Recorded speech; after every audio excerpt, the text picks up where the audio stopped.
Ils sont jeunes et ils sont heureux. Ils sont venus du monde entier pour assister à la grand-messe des jeunes catholiques, les 3e JMJ de Benoît XVI à Madrid.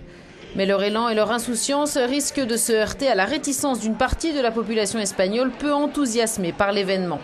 À leur arrivée, ces jeunes sont pris en charge par les organisateurs. C'est dans ce grand centre qu'ils viennent s'enregistrer. Ils reçoivent alors un sac à dos garni, soit le kit du parfait catholique, complété de tickets restaurants et de logements. Coût de l'ensemble, plus de 4 millions d'euros. L'événement devrait coûter entre 55 et 60 millions d'euros. Il est supposé rapporter près du double aux caisses de l'État. Les organisateurs assurent que ces JMJ seront assumés à 70% par les pèlerins, le reste devant être financé par le mécénat d'entreprises locales.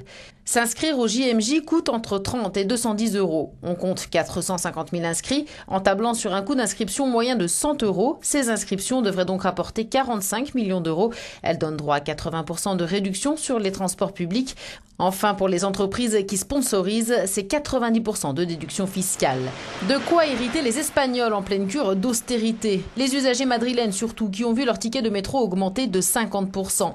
Et puis les inscriptions au JMJ donnent aussi droit à la nourriture et au logement gratuit. Comment générer alors 100 millions d'euros de bénéfices ? D'autant qu'il y a d'autres dépenses. Plus de 4000 policiers supplémentaires ont été mobilisés. Les locaux toucheront une prime de 450 euros, les autres 100 euros par jour. Sans parler des 600 agents de nettoyage, total 2,5 millions d'euros.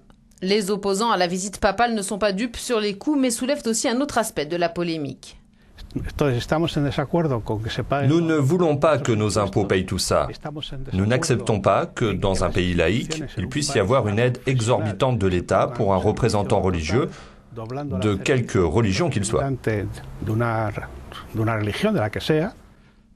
À la crise financière s'ajoute une autre crise, celle de la spiritualité. Si 73% des Espagnols se disent encore catholiques, ils ne sont que 13% à aller à la messe, 7% seulement des jeunes. 24% se disent athées, un bond spectaculaire en 10 ans. 42% des jeunes ne croient plus.